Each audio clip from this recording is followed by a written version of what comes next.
Voilà. Ah oui, comme ça, c'était la dernière. Bonjour Feridun. Salut Feridun, comment vas-tu? Ça va bien? Christophe. Salam alaikum. Bonjour monsieur. Ben voilà, vous allez voir le témoignage de Soraya. C'est une dame qui a un gros cœur. Toutes les dames du quartier viennent souvent chez elle pour prendre le café, raconter leurs problèmes.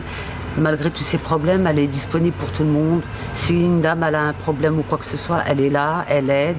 Même des fois, elle se déplace avec eux à la mairie, aux assistances sociales.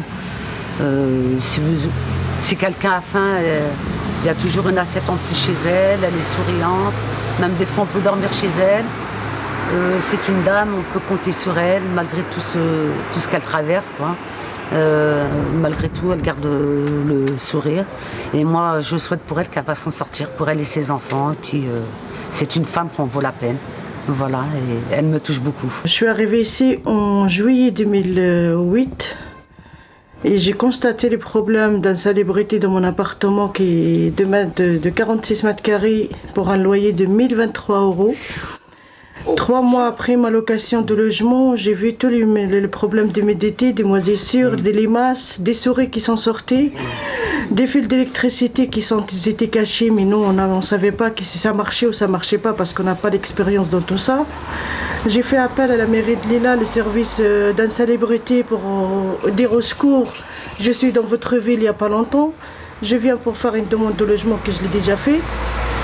Et je vous demande de venir visiter mon appartement pour savoir qu'est-ce qui se passe chez moi. Je suis une femme avec 5 enfants, je suis diabétique insuline. Et voilà, mon propriétaire, c'est un propriétaire privé. Je l'ai appelé le jour où j'y vais, ça veut dire les problèmes de murs, de l'eau qui coule de partout, dans la cuisine, dans les chambres des enfants, il y avait des seaux et tout ça. Et il ne m'a pas calculé, au contraire, il a commencé de me menacer si je continue de faire ça. Il m'a dit je veux contacter, ça veut dire je veux vous faire sortir de votre logement. Vous êtes qui nouvelle ici, vous avez commencé de nous faire de problèmes avant que vous arrivez. Et j'étais à la mairie, ils ont écouté mon appel. Ils ont vu qu'il y a des problèmes graves d'électricité. Ils ont vu les limaces, ils ont vu les souris, les crottes des souris qu'il y en a partout sur ma vaisselle, sur mon micro-ondes, partout où je tourne les souris le soir. On nous voit partout. En 2009, ça se dégrade encore pur. Ah oui. Ça redevient plus pur qu'avant. Ça veut dire moi je suis en état de dépression. Mon enfant il est tombé malade. Et voilà. Mon fils il est tombé malade en hiver. Il est né en février 2010. 3 mois après il est hospitalisé à Robert Debré. Infection dans la poumon gauche. Dû aux insalubrités. Oui, des insalubrités et des problèmes de respiration. Et au jour d'aujourd'hui, il est reconnu par la sécurité sociale, il est à 100%, il est asthmatique, il vit avec la ventoline, avec des traitements qui sont trop lourds. Il a des antibiotiques pendant tous les 15 jours, il a des antibiotiques à prendre après. Ça veut dire ça joue sur sa croissance et sur tout ça. Et au jour d'aujourd'hui, voilà, moi je suis vraiment dans un état où je peux plus, ça veut dire, j'ai pas trouvé aucune solution. J'ai frappé les portes de la mairie, j'ai frappé les portes des assistants sociaux, j'ai frappé les portes des préfets, j'ai frappé les portes de Monsieur le Président de la République. Il y avait une pétition, ça aboutit à quoi? Ça aboutit à rien du tout. J'ai pris un avocat parce que j'ai attaqué mon propriétaire. Bien sûr. Je l'ai attaqué en mars 2011. On a gagné l'affaire devant le tribunal de Pantin. Ils ont reconnu l'état de l'appartement où j'habite, c'est danger public, ça veut dire danger pour la santé, pour moi et mes enfants. Et que le loyer il est hors de prix. On ne peut pas laisser une famille vivre dans un état comme ça. Ils l'ont demandé de me reloger. Il n'a pas de logement mieux que celui-là parce qu'il en a que le pire. Il n'y en a que pire que ça. Il y en a plus petit que ça et plus cher que ça. Ça veut dire lui, il s'est reculé en arrière, il ne s'est pas présenté au tribunal. Le tribunal a mis toute la faute sur lui. Il a été condamné? Il était condamné à faire les travaux, tous les travaux à la maison. Les moisissures, le toit, les chauffages, l'électricité, tout. Comme ça ne lui plaît pas, ça veut dire tout ce que la justice elle l'a condamné, il a fait appel devant le cour d'appel de Paris. Et là, le 13 février 2012, on se trouve devant le cour d'appel de Paris, moi et mon propriétaire et mes avocats. Il paraît, ce propriétaire, vous n'êtes pas la première famille à qui il loue des appartements et il a beaucoup de problèmes. Je ne suis pas le seul, honnêtement. Et toutes celles qui sont là aujourd'hui dans le quartier, ça veut dire pas tout le quartier à lui, mais plusieurs appartements qui appartiennent à mon Ouais, à votre propriétaire. ouais. Et prend les gens vraiment qui sont vraiment graves dans le besoin. C'est ça.